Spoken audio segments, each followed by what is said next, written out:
Mi nombre es Estela Nayad y hoy vamos a ver una lista de 5 asesinos que pretendieron emular al personaje de Dexter Morgan. ¿Intrigados? Seguidme en estas terroríficas historias. Pero antes, no olvidéis suscribiros a mi canal para ver más vídeos como este. Dadle a la campanita de notificaciones para que os avise cuando subo un nuevo vídeo y seguidme en mis redes sociales. Bajad las luces, subid el volumen y ahora sí, comenzamos. 5 asesinos que se inspiraron en la serie Dexter. Dexter es una de mis series preferidas. Me parece que fue muy pionera en su narrativa y en la forma de contar la historia, desde los pensamientos de un asesino en serie. Una serie que no pierde el interés en ninguna de sus temporadas y que sin duda os recomiendo. Pero no le echemos la culpa a la serie, ni a las películas, ni a los videojuegos. La gente de esta lista buscaba una excusa para cometer sus atroces crímenes, o una justificación para su comportamiento. Y pronto os daréis cuenta que más que parecerse a Dexter, se parecen a los individuos que Dexter colocaba en su mesa de ejecuciones. ¿Listos? Comenzamos. Número 1. Steve Miles. Steve Miles era un adolescente de 16 años. Se le había diagnosticado con autismo y tenía rasgos de una personalidad narcisista. Steve decía que tenía un alter ego llamado Ed. Estaba obsesionado con Dexter y quería ser como él. El 14 de enero del 2014, Steve quedó con su novia de 17 años, Elizabeth Thomas, en el colegio, y volvieron juntos a casa de él. Una vez solos en la casa, Steve dijo que su oscuro pasajero, como lo llamaba Dexter, le dijo que matara a Elizabeth. De modo que cogió un cuchillo de su propia cocina y apuñaló a su novia en el cuello y en la espalda.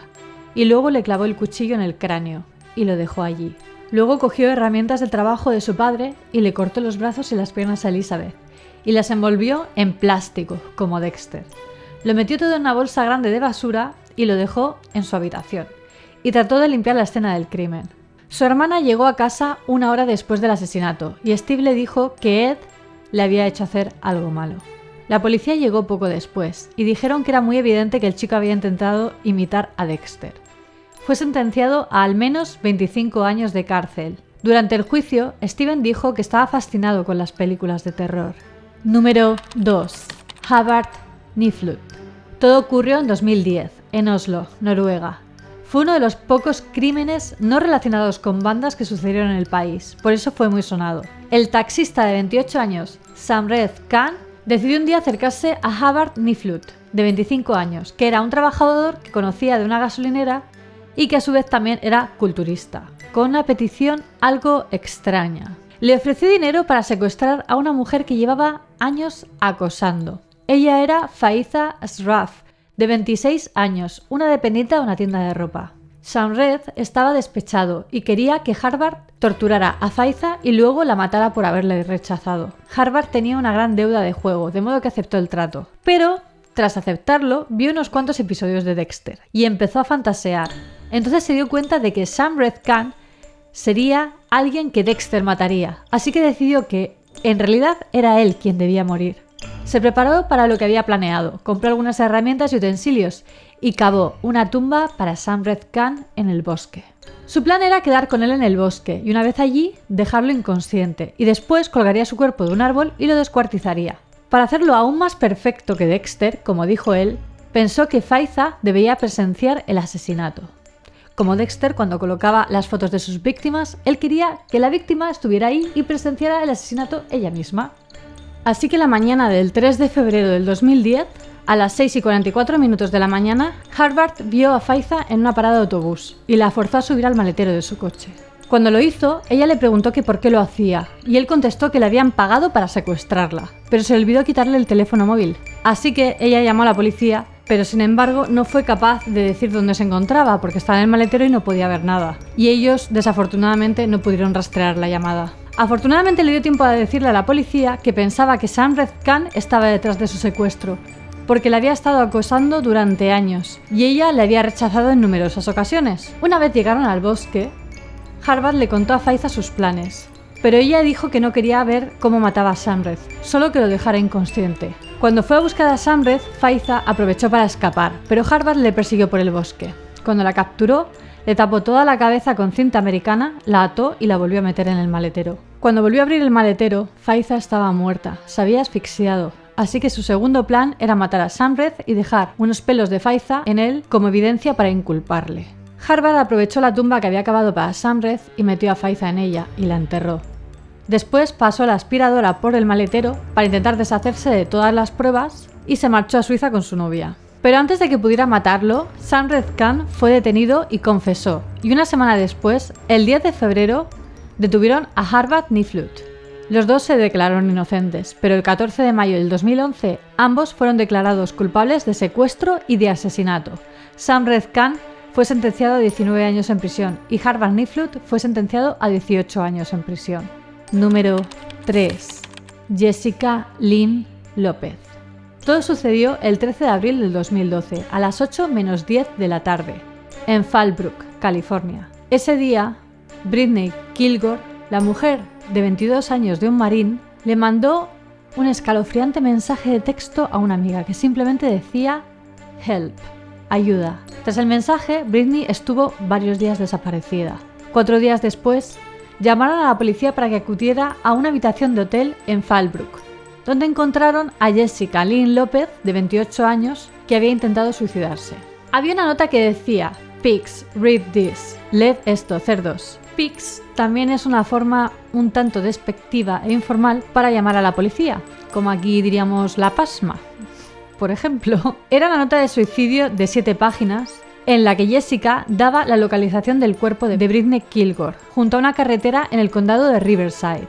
Efectivamente, encontraron el cuerpo desnudo y mutilado de Brittany en el lugar que les había facilitado. Había sido atada, atacada con una pistola eléctrica y estrangulada hasta la muerte. También era evidente que alguien había intentado descuartizar el cuerpo. Jessica había sobrevivido y ella y sus 2 compañeros de casa, Luis Rey Pérez, de 49 años, y Dorothy Marlingo, de 40 años, fueron arrestados por el asesinato de Brittany. Los 3 estaban metidos dentro del mundo del sadomasoquismo y la casa en la que vivían tenía una mazmorra. Al parecer, Luis Rey era el amo, al que le gustaba que sus esclavas sexuales le llamaran Ivan. Dorothy, también Domina, era conocida como Miss D y Jessica era su esclava sexual. Le obligaban a comer de un plato para perros y todas sus ganancias económicas estaban redirigidas a sus amos. La amiga de Brittany, que recibió el mensaje, comentó durante el juicio cómo Luis no paraba de mandarle mensajes pidiéndole una cita una y otra vez. Y Brittany se negaba siempre, pero él seguía insistiendo, diciéndole que no quería malgastar una entrada extra que tenía para un crucero, a lo que finalmente ella aceptó para que no se desaprovechara la entrada, pero nunca regresó. La amiga de Brittany, Elizabeth Hernández, fue la que presentó al trío a Brittany. Dijo que aunque Brittany y ella no están involucradas con el mundo sadomasoquista, les daba curiosidad. Una ex compañera de la casa informó que había escuchado a los 3 planeando secuestrar a una mujer para abusar de ella sexualmente, pero que pensó que era una broma. El día que Brittany Kilgore desapareció, supuestamente había aceptado a ir a una cena de crucero con Luis Rey Pérez, pero en lugar de llevarla a un crucero, Luis se la llevó a su casa y la bajó a la mazmorra. Una vez allí, fue torturada y asesinada por los 3 compañeros. La pieza clave para descubrir el asesinato fue la carta de suicidio de Jessica. En ella decía que cuando estranguló a Brittany, sintió como si su ídolo Dexter le hubiera hablado directamente a ella. También dijo que intentó descuartizarla varias veces con herramientas eléctricas como hacía Dexter, pero temía que fuera demasiado ruidoso y era muy malo para cortar carne. En noviembre del 2015, los 3 fueron encontrados culpables y se les condenó a cadena perpetua. Número 4. Mark Howe. Mark Howe era un asistente social de 21 años. Desde pequeño, Mark tenía problemas socializando y estaba obsesionado con los videojuegos. Durante su infancia prácticamente no hablaba de nada que no tuviera que ver con los videojuegos. En su adolescencia se volvió aún más reservado y callado, y aún más obsesionado con los videojuegos.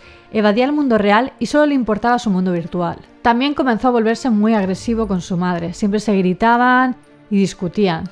Desde que empezó el año 2013, Mark se obsesionó con la serie de Dexter, especialmente con su protagonista, Dexter Morgan. Solía utilizar una foto de Dexter como foto de perfil en sus redes sociales y solía decir que le gustaría ser como él. Dentro de su obsesión, Mark buscó por todo internet réplicas de las armas que utilizaba Dexter en la serie, en especial de uno de sus cuchillos. A primera hora de la mañana del día 26 de julio del 2013, Mark asesinó a su madre de 48 años, Katrina Wardo, mientras ella dormía en su cama. La apuñaló un total de 53 veces con su puñal de 30 centímetros, en la cara, en el pecho y en el cuello. Desafortunadamente, ella permaneció viva durante todo el ataque y su muerte fue resultado de la cantidad de heridas infligidas. Mark fue arrestado porque dejó un rastro de sangre desde la escena del crimen hasta el cajero automático de una gasolinera. ¿Por qué me da la impresión, Mark, que más que parecerte a Dexter te parecerías a una de sus víctimas? Mark, por su parte, alega que no recuerda nada, que tiene amnesia en todo lo relativo al asesinato y que no sabe por qué mató a su madre. En el juicio, Mark Howe fue declarado culpable y sentenciado a un mínimo de 21 años y 6 meses de cárcel. Sin embargo, durante todo el proceso, nunca se vio a Mark preocupado o nervioso. Parecía que simplemente no le importaba nada. Número 5. Andrew Conley. Andrew Conley vivía en las afueras de Rising Sun, en Indiana. Desde que era pequeño, Andrew fantaseaba con matar a la gente. Pero fue unos años más tarde, el 28 de noviembre del 2009, cuando sucumbió a su ansia. Tenía 17 años, casi 18, ya tendría 18 durante el juicio, y estaba jugando en su habitación a las peleas con su hermano pequeño de 10 años, Connor. Andrew empezó a estrangularlo con el movimiento del mataleón, como si jugara, y Connor le suplicó que parara, pero Andrew continuó hasta que Connor se desmayó. Entonces le llevó a la cocina y le estranguló con sus propias manos durante 20 minutos. Luego colocó 2 bolsas de plástico sobre la cabeza del pobre Connor y la golpeó contra el suelo de la cocina varias veces. Se dijo posteriormente que Connor habría sobrevivido y podría seguir vivo durante minutos e incluso horas tras llevar las bolsas de plástico en la cabeza. Andrew, entonces, metió el cuerpo de su hermano pequeño en el maletero de su coche y condujo a casa de su novia. Una vez allí le dio un anillo a ella y vieron una película, La Milla Verde. Su novia dijo que nunca le había visto tan feliz. Tras la película, Andrew lanzó el cuerpo de su hermano en el bosque y lo cubrió con palos, ramas y hojas. A la mañana siguiente volvió a su casa y le dijo a su madre Bridget que Connor estaba en casa de su abuela. Más tarde, mientras su padre adoptivo Sean hacía la siesta, Andrew cogió un cuchillo de cocina, entró a la habitación donde descansaba y se quedó de pie frente a él, mirándolo mientras dormía, con el cuchillo en la mano. Su padre adoptivo se despertó y lo vio tranquilamente ahí de pie con algo brillante en la mano, pero se lo metió en el bolsillo y salió de la habitación. El resto del día estuvo viendo fútbol en la tele y su madre dijo que estuvo de muy buen humor. Más tarde, cuando sus padres le dijeron que fuera a recoger a su hermano, Andrew fue directamente a la estación de policía, donde confesó el crimen sin mostrar un atisbo de remordimiento. Durante el interrogatorio, Andrew dijo que se identificaba mucho con Dexter y que se sentía como él. Antes del crimen, Andrew le había dicho a muchos amigos y conocidos que quería ser como Dexter. También en el interrogatorio dijo que estaba enfermo y que cuando mató a su hermano fue como si se convirtiera en quien siempre había debido ser, en un monstruo, pero no había ningún tipo de emoción en su rostro. Andrew ayudó a la policía a hacer una reconstrucción del crimen, usando un oso de peluche para simular a su hermano y mostró dónde y cómo había realizado cada acción, de forma muy tranquila y sosegada. En octubre del 2010, Andrew fue condenado a cadena perpetua. Cuando pusieron la cinta del interrogatorio en el juicio, Andrew comenzó a llorar y a temblar. Fue el único momento en el que mostró algo de emoción. Y me da la impresión de que sentía más lástima por él mismo que por su hermano. Y hasta aquí la lista. Lo siento, chicos, pero ninguno cumplía el código de Dexter. 1. Nunca debes ser atrapado. Vaya, qué lástima. Os atraparon a todos. 2. Nunca mates a un inocente. Esto es lo peor de todo. Dexter, un personaje de ficción que no debéis seguir ni emular, nunca habría matado a un inocente, y muchísimo menos a un niño. Así que bueno, un poco flipadillos al creeros Dexter. 3. Los objetivos deben de ser asesinos que hayan evadido a la justicia. Y no sigo porque no dieron una. Bueno, espero que os haya gustado el vídeo. Si queréis que siga haciendo tops o queréis sugerirme alguno, decídmelo en los comentarios. ¿Qué os ha parecido esta lista? ¿Cómo de chapuzas eran estos supuestos Dexter? Me ayuda mucho que si os ha gustado el vídeo lo compartáis en vuestras redes sociales. Dale a like, así sabré que queréis que haga más vídeos como este. Suscribíos a mi canal y dadle a la campanita de notificaciones. No olvidéis seguirme en todas mis redes sociales, os las dejo por aquí y en la descripción, especialmente en Instagram. Y ahora sí, me despido. Nos vemos en el próximo vídeo. Recordad que subo nuevos vídeos cada semana. ¡Hasta pronto! Go away, don't you come back.